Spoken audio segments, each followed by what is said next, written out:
Bismillahirrahmanirrahim. Assalamualaikum warahmatullahi wabarakatuh. Selamat sore teman-teman semuanya.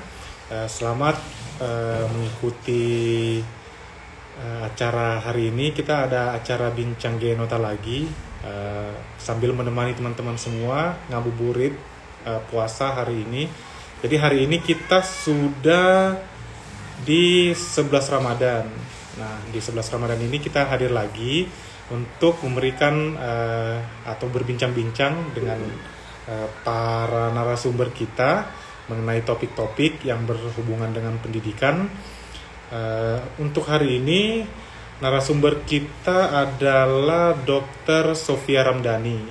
Jadi Dr. Sofia Ramdhani ini adalah dokter gigi yang sudah membuka klinik sendiri, kemudian praktik sendiri. Nanti kita akan membahas mengenai kesehatan kesehatan gigi untuk anak-anak. Jadi sejak dini. Jadi bagaimana sih cara menjaga kesehatan gigi untuk anak-anak sejak dini. Jadi teman-teman, kita infokan juga bahwa acara bincang genota ini adalah acara atau program Yayasan Genota yang dilakukan yang Genota di bulan Ramadan. Jadi sambil menemani sahabat Genota semua ngabuburit, kita akan menyuguhkan perbincangan dengan narasumber tadi. Jadi semoga ngabuburit teman-teman berfaedah dan bisa mendapat banyak wawasan, kemudian ilmu-ilmu baru, kemudian pengetahuan-pengetahuan baru, khususnya untuk hari ini adalah untuk kesehatan gigi anak sejak dini. Nah, jadi saya sampaikan dulu, Genota itu sendiri adalah sebuah yayasan yang berdiri sejak 26 tahun yang lalu, sekitar 26 tahun yang lalu, yaitu sejak 1996. Nah, program utama Genota sendiri adalah untuk mengupayakan agar seluruh siswa di seluruh Indonesia itu bisa menyelesaikan pendidikan wajib belajar 9 tahun mereka dengan baik. Jadi salah satu program utama kita itu yaitu kita sebut donasi anak asuh atau program 1 demi 1. Itu berupa donasi untuk anak asuh sebesar 250.000 untuk anak SD, kemudian sebesar 300.000 untuk anak SMP sederajat.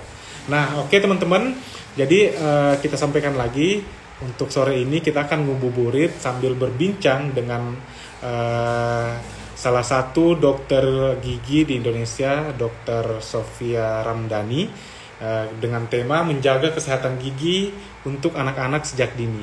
Oke, langsung kita invite ya Dr. Sofia untuk join di acara kita. Oke, invitation-nya sudah terkirim.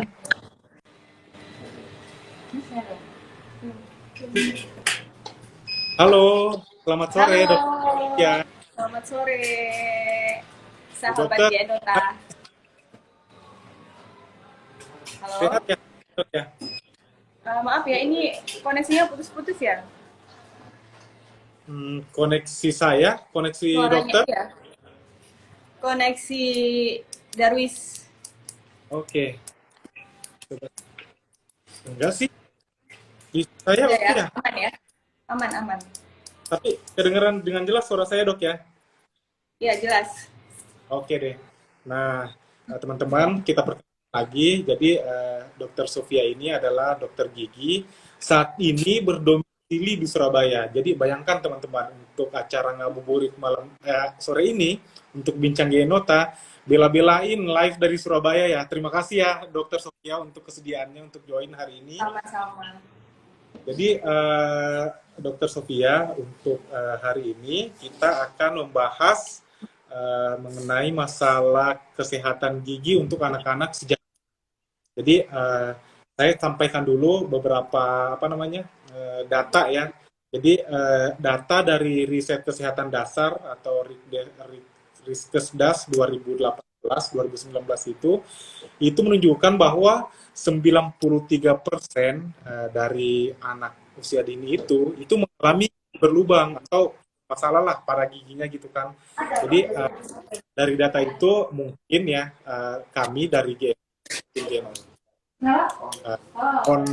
mohon tips dari Dokter Sofia karena sih agar menjaga kesehatan gigi khususnya untuk anak-anak. Jadi anak-anak sejak dini itu berarti usia TK, SMP mungkin ya dok ya.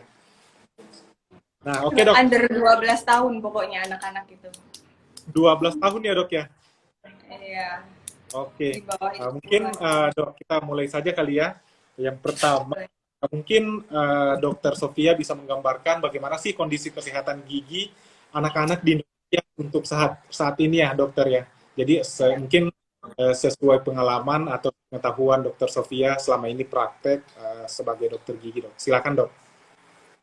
Jadi menurut data Kemenkes sama data WHO yang saya dapat tahun 2021 itu memang prevalensi gigi karies atau gigi berlubang di negara kita ini tuh cukup tinggi, yaitu range-nya mulai dari 48,2%. Nah, selebihnya itu terjadi bukan karena karies aja, bisa karena gusinya yang bengkak, yang kita sebut biasanya itu gingivitis seperti itu. Dan juga kadang banyaknya karang gigi juga di dalam rongga mulut anak tersebut. Ya. Dan masalah-masalah tadi itu jadi pada anak-anak ya dokter ya? Iya, pada anak-anak. Oke, jadi sebenarnya bukan cuma masalah gigi berlubang gitu, dok. Gusinya yang bengkak atau misalnya gitu ya. Iya. Oke dok. Nah kalau itu kan tadi untuk anak-anak ya dok ya. Kalau untuk kondisi kesehatan gigi secara umum di Indonesia sendiri seperti apa sih dok? Kalau secara umum sih hampir sama kayak anak-anak. Jadi prevalensinya kasus gigi berlubang itu juga banyak untuk gigi dewasa. Jadi di dalam dunia praktek saya pun juga itu banyak banget pasien-pasien tuh gigi yang berlubang. Mulai dari yang kecil, sedang, sampai yang dalam sekalipun. Jadi nggak hanya karies juga, karies itu kan gigi berlubang ya, nggak hanya karies juga, tergantung dari usia juga ya. Kadang ada yang banyak faktor dianya jarang sikat gigi, malas sikat gigi itu jadi penumpukan plak di sana, jadi karang giginya menebal, itu juga bisa di masyarakat sekarang. Jadi yang lebih dominan sih karies, gigi berlubang, dan banyaknya karang gigi. Oke. Berarti memang gigi berlubang ini kalau dulu sih untuk beberapa tahun ini saya udah jarang ya dok ya untuk alami gigi berlubang gitu. Cuma kalau dulu tuh sempat gigi berlubang, nggak tahu ya itu gigi berlubang atau apa, tapi sakitnya itu tuh kayak nyut-nyut gitu ya dok ya. Aduh kayak Iya. denger suara dikit aja, yang nyaring apalagi ya, jadi kayak iya. Itu sih ini sih kayak faktor psikologi aja kadang. Jadi kayak terpengaruh gitu kan. betul. Kayak mau kayak mau diletusin aja gitu kayaknya dok ya. Ya makanya kita itu harus aware dengan kesehatan rongga mulut kita ya, minimal lah kita ke dokter gigi itu 6 bulan sekali untuk cek aja, nggak harus perawatan, cuma dicek aja sama dokternya, itu aja. Oke. Nah dok, tadi kan satu yang masalah itu pada anak mungkin kalau di anak ini karena mereka juga belum menjadi belum aware gitu kan, ini namanya juga anak-anak gitu. Nah cuma utama anak-anak tidak menjaga kesehatan gigi atau mulut itu apa ya dok? Mereka tidak menjaga kesehatan ya selain tadi masih anak-anak gitu ya, kita wajar gitu. Cuma kan mungkin ada sisi lain yang menyebabkan kita tidak menjaga giginya. Maaf, ini putus-putus suaranya. Oh dia, halo dok, kedengeran nggak? Ya, halo. Kedengaran dok? Iya. Oke, ya. Jadi kan dok untuk tadi anak itu kan lumayan tinggi ya masalah gigi berlubang, terus misalnya gusi bengkak. Nah kalau di usia anak itu kan memang ya mungkin mereka belum tahu gitu kan cara menjaga kesehatan gigi atau mulut gitu kan. Nah, sebenarnya kalau utama anak-anak itu dalam menjaga kesehatan giginya apa sih? Cara-caranya gini sih, ini tergantung sama orang tuanya juga ya. Dia harus lebih aware ke anaknya. Contohnya, tipsnya itu gini aja. Kalau anak-anak ini kan lagi seneng-senengnya nih makan makanan manis kayak permen, coklat, ice cream. Itu sebenarnya nggak apa-apa Hmm. kita konsumsi, tapi Hmm. harus ada batasannya gitu. Jadi caranya Hmm. jangan terlalu banyak makan makanan yang manis dan lengket. Dan usahakan orang tua itu selalu ngasih edukasi ke anaknya. Jangan cuman kayak dia nakut-nakutin anaknya, jangan ke dokter gigi nanti, jangan ini ya makan Hmm. permen nanti kamu disuntik nih sakit gitu. Jangan pernah ngomong kayak gitu ke anak-anak. Jadi kita harus jujur lah ke anak-anak. Nggak boleh makan makan yang manis, boleh tapi harus sesuai takaran aja. Terus diimbangin dengan Hmm. makanan-makanan yang berserat seperti buah-buahan, sayur. Hmm. Buah-buah apa aja sih, Dok? Ada buah pir, ada buah apel, buah semangka, buah jambu, pokoknya buah-buahan yang mengandung sumber-sumber air yang tinggi, serat-serat yang tinggi seperti itu.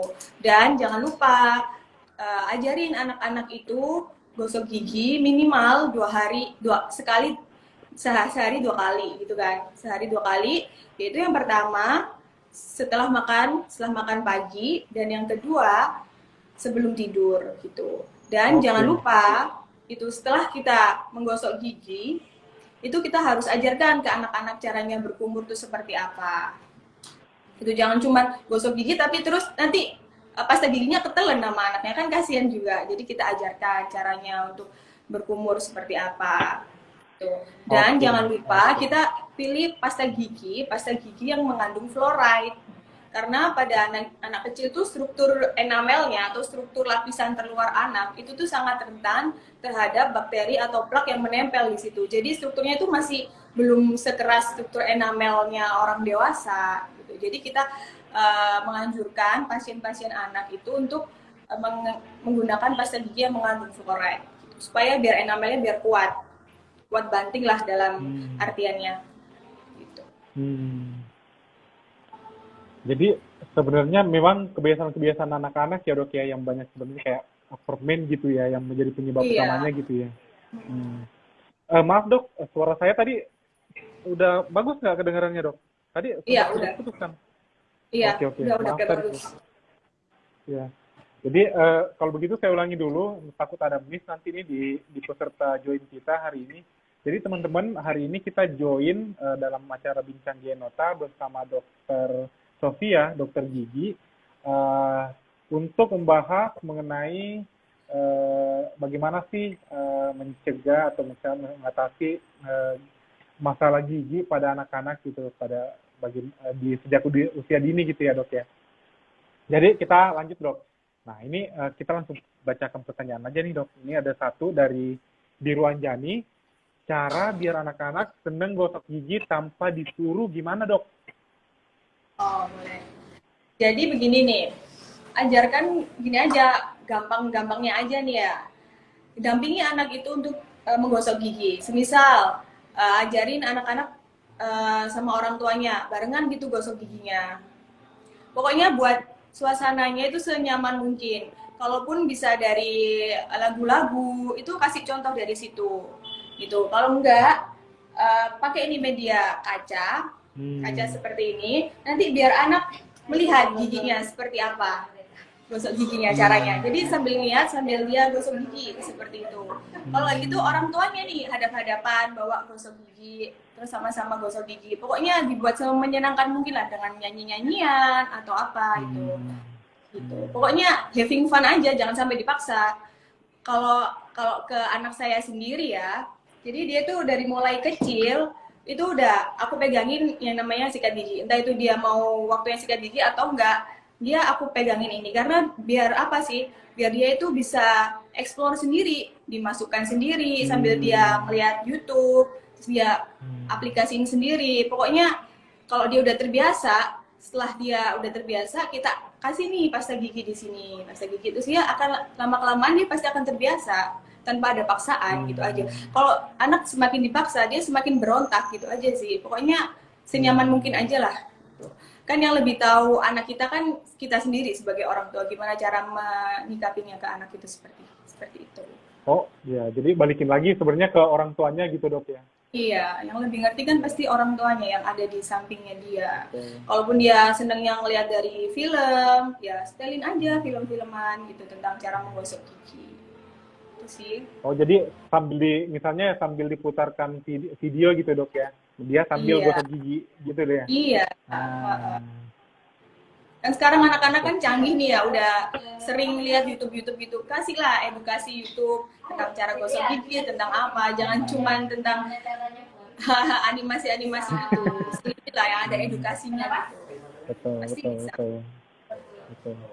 Nah, sebenarnya nih, Dok, ya kita tahu kan gigi itu kan kalau sakit, kita sakit gigi, sakit banget gitu kan. Nah, sebenarnya dampak terburuknya dari sakit gigi itu sendiri seperti apa sih, Dok? Makanya kenapa penting gitu untuk sejak dini ditanamkan untuk selalu menjaga kesehatan gigi. Nah, itu jadi gini nih, apa sih gunanya kita ke dokter gigi 6 bulan sekali? Nah, itu untuk mengetahui atau mengecek keadaan gigi kita nih, rongga mulut kita. Nggak semua manusia itu kan giginya bagus kan. Mungkin dia ada satu titik kecil, kita cek setiap 6 bulan sekali titik kecil, nah itu tuh awal mula gigi berlubang atau awal mula karies. Nah, kalau kita sudah aware, mengetahui lebih awal, jadi perawatannya pun dia lebih cepat, sekali kunjungan selesai gitu kan, dan biayanya pun nggak mahal. Kalau kita datangnya itu pas ketika sakit aja, sakit nih langsung ke dokter gigi, nah tahu-tahu udah lubangnya udah gede. Nah kalau misal lubangnya udah gede, itu pasti perawatannya lebih kompleks dan jatuhnya harganya pun juga lebih mahal seperti itu. Jadi lebih cepat ngerti, lebih cepat diatasi, itu lebih bagus.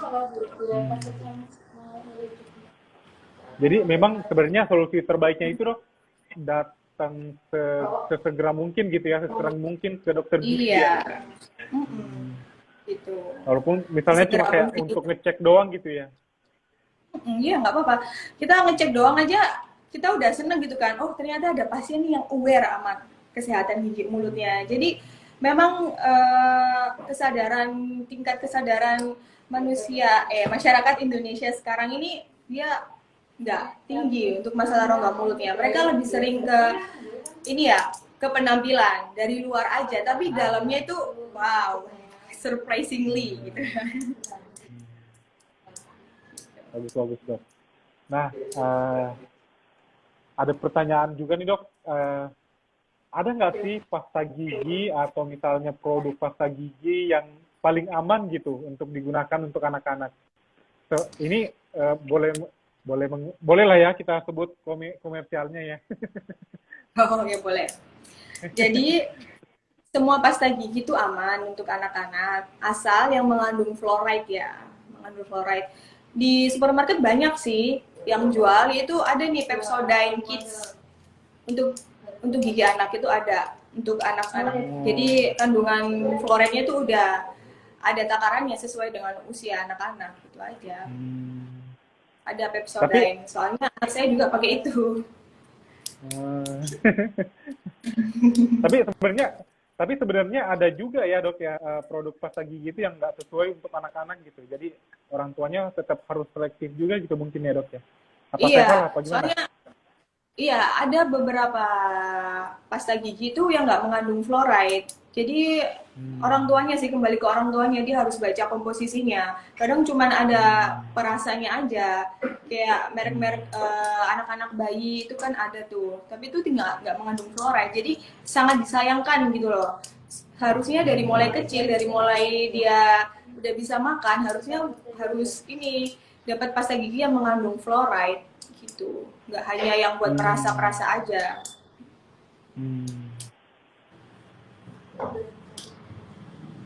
Nah,